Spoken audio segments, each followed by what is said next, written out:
Hello friends, एक बार फिर से स्वागत है आपका हमारे यूट्यूब चैनल में।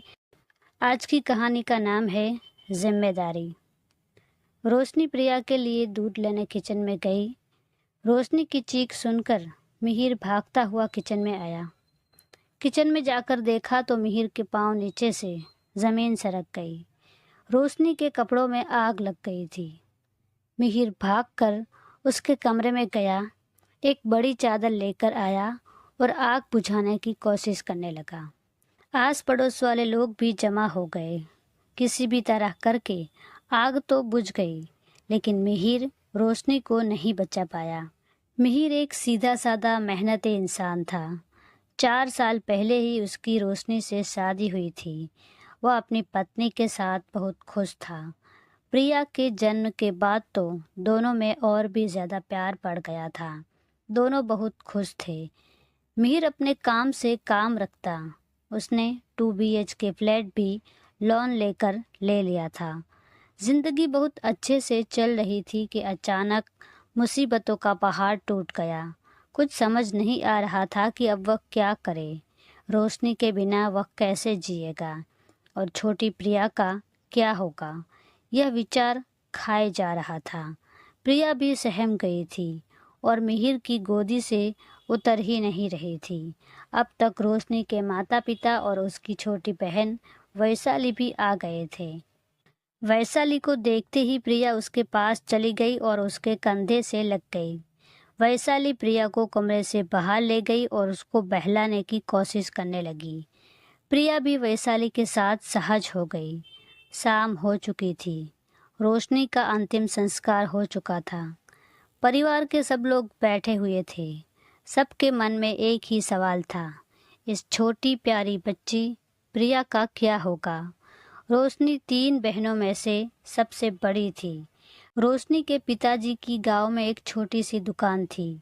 रोशनी की मौत का उसके पापा को बहुत सदमा लगा था, लेकिन फिर भी अपना दिल कड़ा करके वह मिहिर को दिलासा दे रहे थे। प्रिया वैशाली की गोद में ही सो गई थी। रोशनी के पिता मिहिर के पास आकर बैठ गए।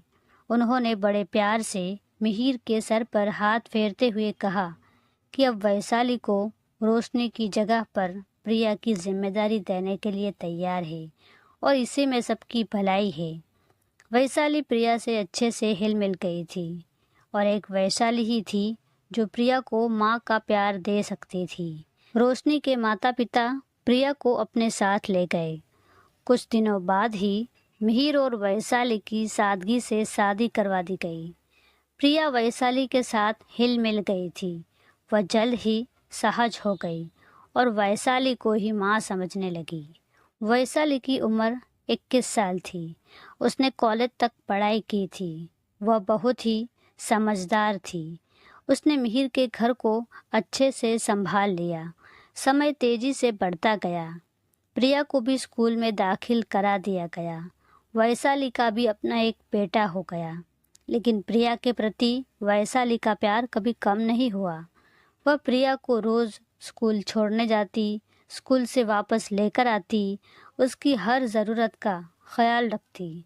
एक दिन मिहिर ने बताया कि उसकी बुआ आ रही है उनसे मिलने के लिए।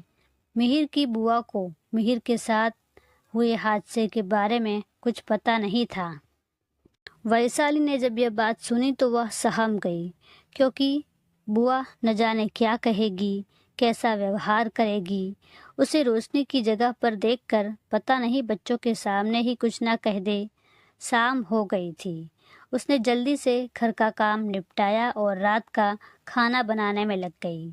शाम को दरवाजे की घंटी सुनकर उसका दिल जोर से धड़कने लगा।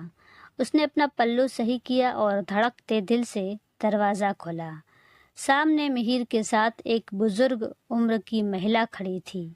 माथे पर बिंदी और सीधी साड़ी पहने हुए थी। बुआ ने वैशाली को देखा तो मिहिर की तरफ प्रश्न भरी निगाहों से देखने लगी।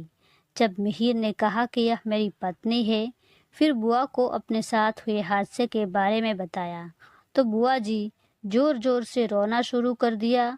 उन्होंने प्रिया को गोदी में उठा लिया और जोर जोर से कहने लगी, हाय रे नियति, छोटी सी बच्ची को सौतेली माँ को सौंप दिया। अब क्या होगा इस बच्ची का? प्रिया हैरान थी कि यह क्या हो रहा है। वह बुआ जी से अपने आप को छुड़ाकर वैशाली से जाकर लिपट गई। मिहिर ने उन्हें बहुत समझाने की कोशिश की, लेकिन वह शांत नहीं हो रही थी। मिहिर उनको दूसरे कमरे में ले गया। बच्चे भी सहम गए थे। आखिर प्रिया ने वैशाली से पूछा, माँ, सौतेली माँ क्या होती है? वैशाली ने उसे सीने से लगा लिया और बेतहासा चूमते हुए कहने लगी, माँ बस माँ होती है, जैसे मैं तुम्हारी माँ हूँ।